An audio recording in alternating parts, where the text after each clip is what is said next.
నామమునకు మహిమయు ఘనతయు ప్రభావములు కలుగునుగాక. ఈ యొక్క ఉదయకాల సమయంలో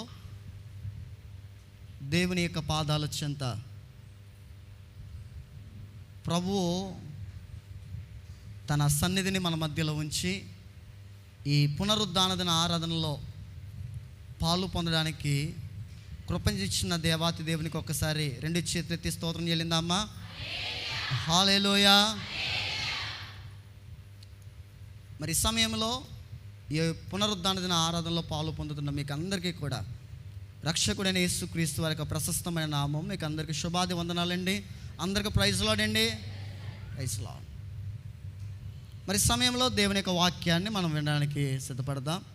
చదవబడిన వాక్య భాగము ఎన్నో కీర్తన 110వ కీర్తన. ఇందులో నుండి 3వ చరణాన్ని మనం చదువుకుందామా? ఎవరైనా ఒకరు బిగ్గరగా చదవండి. యుద్ధ సన్నాహ దినమున నీ ప్రజలు ఇష్టపూర్వకముగా వచ్చేదరు. దేవునికి స్తోత్రం. ఎప్పుడు వస్తారంట దేవుని దగ్గరికి? సాధారణంగా కొన్ని పరిస్థితుల మధ్య మనం ఆలోచన చేస్తే దేవుని దగ్గరికి మనం ఎప్పుడు వస్తాం? ఎప్పుడు వస్తామండి?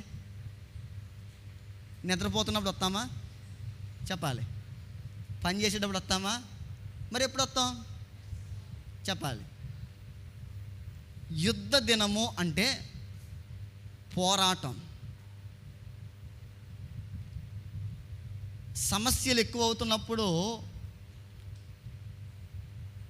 ధైర్యము చాలకపోతున్నప్పుడు, తట్టుకోలేని ఆ యొక్క పరిస్థితులలో దేవుని దగ్గరికి ఎలా వస్తామంటే అండి, మనము ఎలా వస్తామంట? ఇష్టపూర్వకంగా. మరి ఆ ఇష్టం తర్వాత ఉంటే బాగుంది కదా.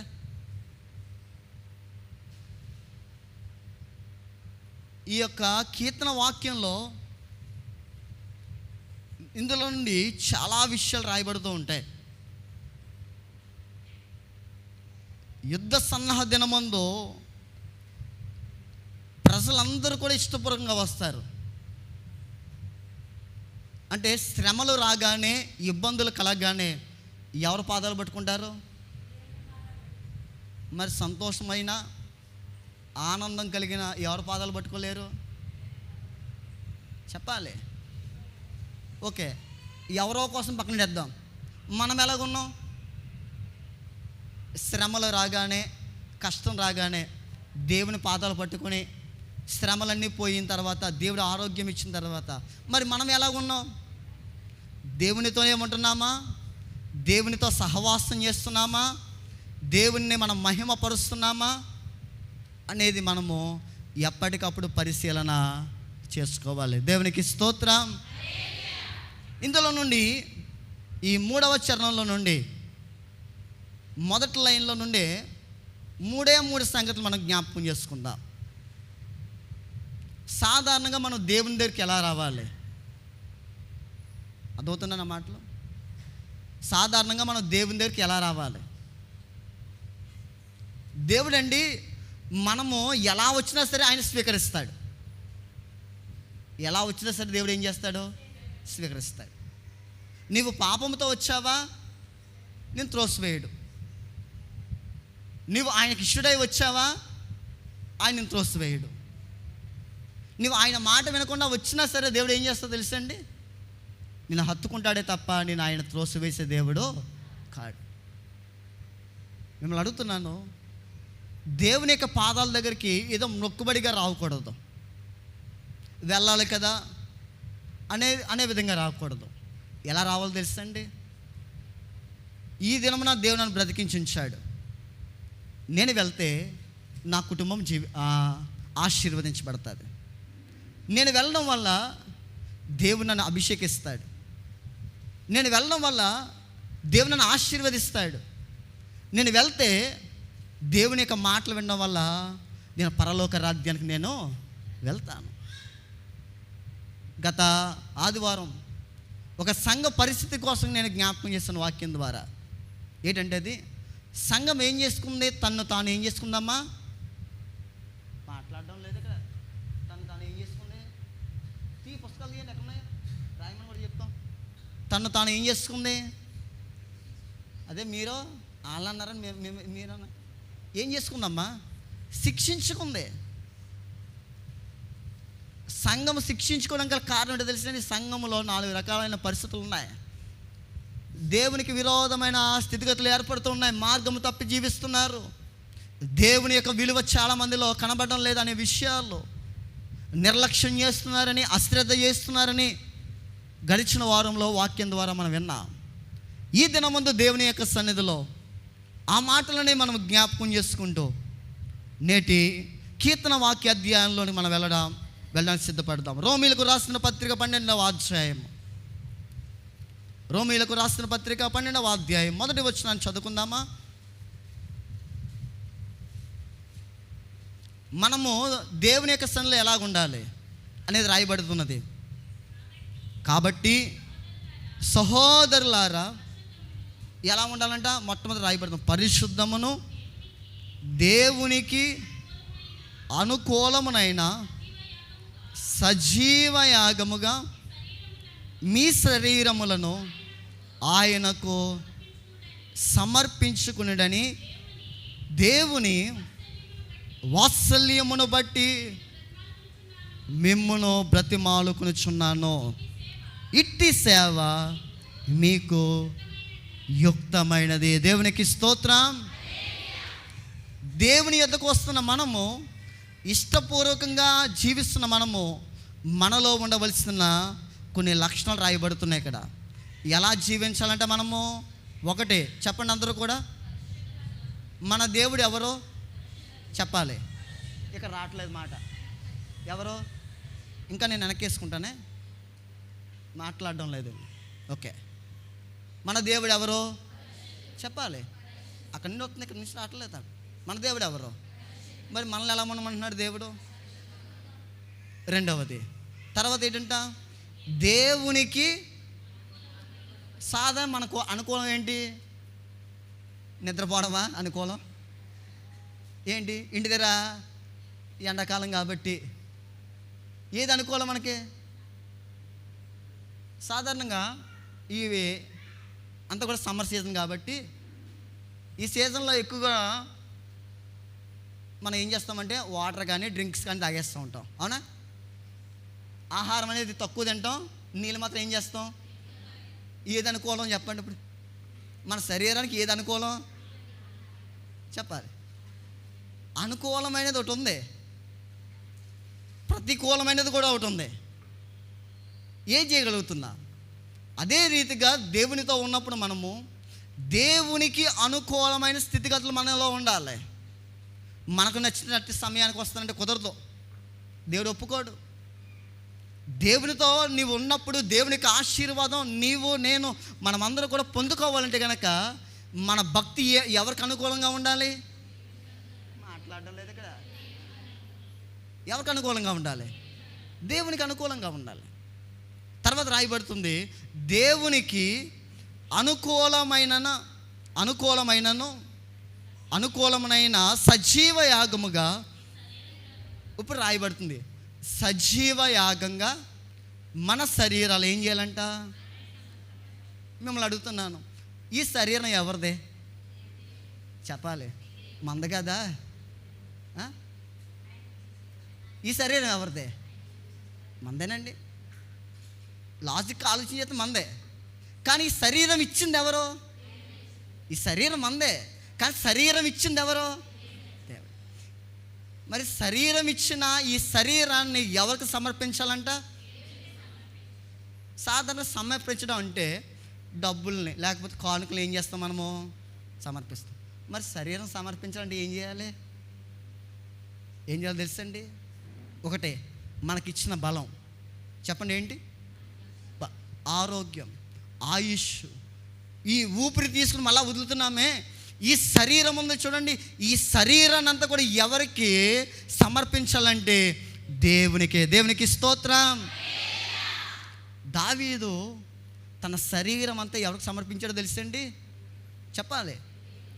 సమర్పించాడు కాబట్టే లోకాన్ని మర్చిపోయాడు. చుట్టుపక్కల ఉన్న వారిని అందరిని కూడా ఏం చేశాడు? అతడు మర్చిపోయాడు. ఇంక ఎవరు చూసా సరే చూడలేదు. చివరికి తన ధ్యాస, తన స్థితి మనం ఆలోచన చేస్తే దేవునికి అనుకూలమైన స్తుతి యాగమునే దావీదే చేస్తాడు. దేవునికి స్తోత్రం. అలాంటి స్తుతి యాగమును మనము కూడా చేయాలని దేవుని యొక్క వాక్యంలో రాయబడుతుంది. హృదయపూర్వకంగా వస్తున్న మనము, ఇష్టపూర్వకంగా వస్తున్న మనము ఎంతమంది దేవుని యొక్క సన్నిధిలో సజీవ యాగముగా మన శరీరాలు సమర్పించగలుగుతున్నాం? సజీవ యాగముగా మన శరీరాలు దేవునికి అర్పించి దేవునికి ఎంతమంది స్తుతి యాగము చెల్లించగలుగుతున్నాం? నేటి దినాలకు ఏమొచ్చిందో తెలుసండి. గత ఆదివారం కూడా జ్ఞాపకం చేసి, బద్ధకం ఎక్కువైపోయింది, సోమర్తనం కూడా ఎక్కువయ్యిందా లేదా? ఎక్కువైపోయింది. అందుకనే మన శరీరాలు ఎంత బలహీనం అయిపోతున్నాయో. కానీ అపోస్తలుడు పౌలు గారు అంటారు, నేను ఎప్పుడు బలహీననో చెప్పాలి, నేను ఎప్పుడు బలహీననో అప్పుడే నేను ఎలాంటి వాడిని ఆయన ఎంతో. నీవు నేను ఆయనతో ఉంటే ఎప్పుడు బలహీనమైనప్పటికీ కూడా దేవుడు అంతకంటే బలముతో దేవుడు మనల్ని నడిపిస్తాడు. దేవునికి స్తోత్రం. చాలా సందర్భాల్లో దైవికమైన కార్యాలు వచ్చే సమయంలో చాలామందిని నేను పరిశీలన చేస్తున్నప్పుడు దేవుడు వారి నోట నుంచి మాట్లాడో తెలిసి, నిలబడుతున్నప్పుడు దేవుడు అద్భుతమైన శక్తితో నింపి దేవుడే వాడుకోవడం నేను చూస్తూ ఉంటాను. నిజమే, బలహీనలమే. బైబిల్లో రాయబడుతుంది, మనమందరం కూడా అరికాలు మొదలుకుని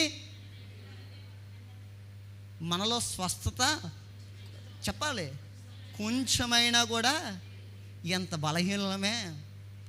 ఈ బలహీనమైన ఈ శరీరాన్ని దేవునికి మనం అర్పిస్తే గనక, సమర్పిస్తే గనక, ఈ బలహీనమైన శరీరం ఏం చేయబడుతుందో తెలుసండి, మరుసటి దినము లేకపోతే ఈ దినము నుండే దేవుడు మరలా నూతనమైన ఆరోగ్యాన్ని మనకు దయచేస్తాడు. ఆమె చెప్పాలి. బైబిల్లో రాయబడితే పాతవన్నీ గతించును, సమస్తం ఏమవుతుందంట? ఎప్పుడు అవుతాయి? నీవు దేవుని యొక్క సన్నిధిలో నీ శరీరాన్ని దేవునికి ఏం చేయాలి? అప్పుడే నువ్వు ఇష్టపూర్వకంగా వస్తావు. లేకపోతే మొక్కుబడికి వచ్చి ఇక్కడ కూర్చుని వెళ్ళిపోతావు. ఏదో నీకు నచ్చిన టైంలో వస్తావు, తర్వాత వెళ్ళిపోతావు. ఏది అనుకూలమైన భక్తి చెప్పండి? ఈ రోజున 9 గంటలకు రావడం లేకపోతే 11:30కి రావడమా? చెప్పాలి. ఏ టైంకి రావడం? చాలామంది మాట్లాడడం లేదు.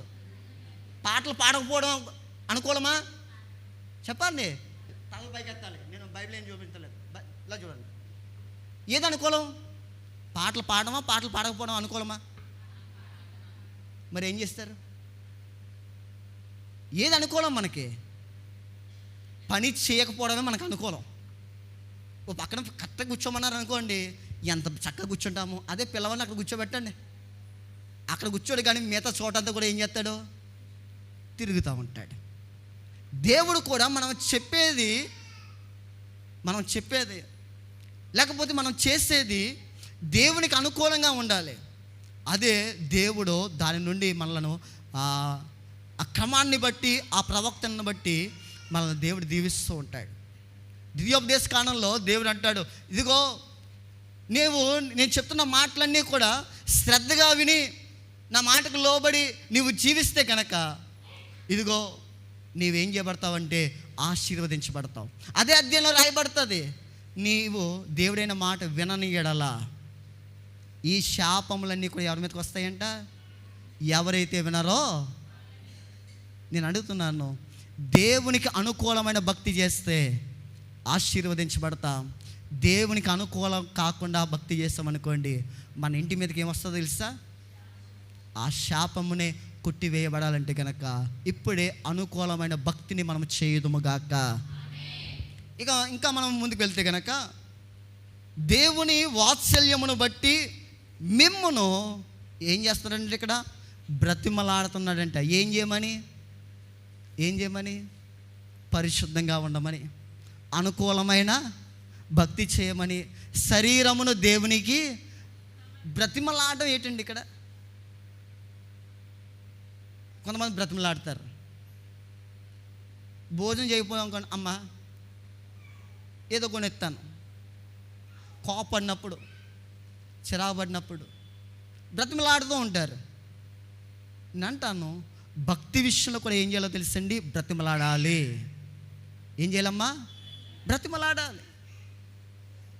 ఇందాక పాటలు పాడితే చప్పట్లు ఎందుకు కొట్టమన్నాం? బలం అంటే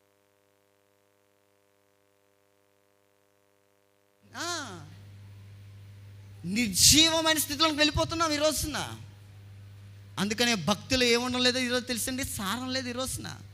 ఏదో వస్తున్నాం, కూర్చుంటున్నాం, ఇక్కడ చూడండి ఒక విగ్రహం ఉన్నట్లుగా ఉంటుంది, మరలా అక్కడి నుండి వెళ్ళిపోతున్నాం అంతే. ఎంతమంది, నేను జ్ఞాపకం చేస్తున్నాను ఈ మాట, ఇక్కడికి వచ్చిన తర్వాత ఎంతమంది సంతోషంతో ఇంటికి తిరిగి వెళ్తున్నారు? చేతులు ఎత్తమంటే అందరు ఎత్తేస్తారమ్మా, చేతులు ఎత్తమంటే అందరు ఎత్తేస్తారు. కానీ దేవుడు దర్శించి తన స్వరముతో మాట్లాడిన తర్వాత ఎంతమంది సంతోషంగా తిరిగి వెళ్తున్నారు ఈ రోజున? అలాంటి వారిదే నిజమైన సంతోషం. ఈ రోజున దేవుడు కూడా బ్రతిమలాడుతున్నాడు. అపోస్తలుడైన పౌలు కూడా సంఘంతో మాట్లాడుతూ బ్రతిమలాడుతున్నాడు. సంఘం ఏమైపోతుందంటే నిర్జీవం అయిపోతుంది. యుద్ధ దినమందు ఇష్టపూర్వకంగా వస్తున్నారు, ప్రభా నాకు సహాయం చేయి, నన్ను విడిపించు, నన్ను తప్పించు ప్రభా, నా కుటుంబం, నా యొక్క జీవితం ఇలా మారి ఇలాగ అయిపోయిందని బ్రతిమలాడుతున్నప్పుడు దేవుడు అంటున్నాడు, వీటితో పాటు సంఘంలో కూడా ఇవి ఉండాలి. చెప్పండి, ఏమి ఉండాలి? మొట్టమొదటి మాట ఏంటి చెప్పాలి? ఎలా ఉండాలి? పరిశుద్ధం. ఎలా వస్తుంది మనకి? ఎలా వస్తుంది? ఇలా వైట్ డ్రెస్ వేసుకుంటే వచ్చేద్దా మనకి? చెప్పాలి, వైట్ డ్రెస్ వేసుకుంటే వచ్చేద్దా? అలా అయితే అందరూ వేసేసుకుంటారు అక్కడ, వేసుకుంటే వచ్చేద్దా? మనస్సు మారితే, మన బుద్ధి మారితే. ఒక వ్యక్తి, ఒక దైవజనుడు చక్కని పాట పాడతాడు, బట్టలు మార్చితే బ్రతుకు మారదు, గుండు కొడితే నీ గుణం. ఒకసారి ఆ మాట పాడదాం ఒకసారి. బట్టలు మార్చితే బ్రతుకు మారదు, గుండు కొట్టినా మారదు, నీ మనసు మారలక్క, నీ బుద్ధి మారలక్క, నీ మనసు మారలక్క, నీ బుద్ధి. అమ్మల్లారవో అదే దేవునికి స్తోత్రం చెల్లిందాం. ఏం మారాలంట? మనసు మారాలంట, బుద్ధి మారాలి. నిజమే, మార్చుకోవాలి.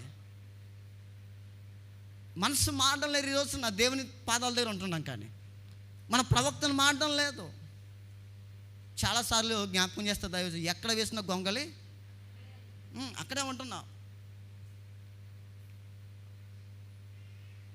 కాబట్టి ప్రియ సహోదరుడా, సహోదరి, మన దేవుడు పరిశుద్ధుడు కాబట్టి మనలో కూడా ఏం కనబడాలో తెలుసండి, పరిశుద్ధమైన జీవితమే దేవునికి కను. రెండవది చెప్పండి, దేవునికి చెప్పాలి.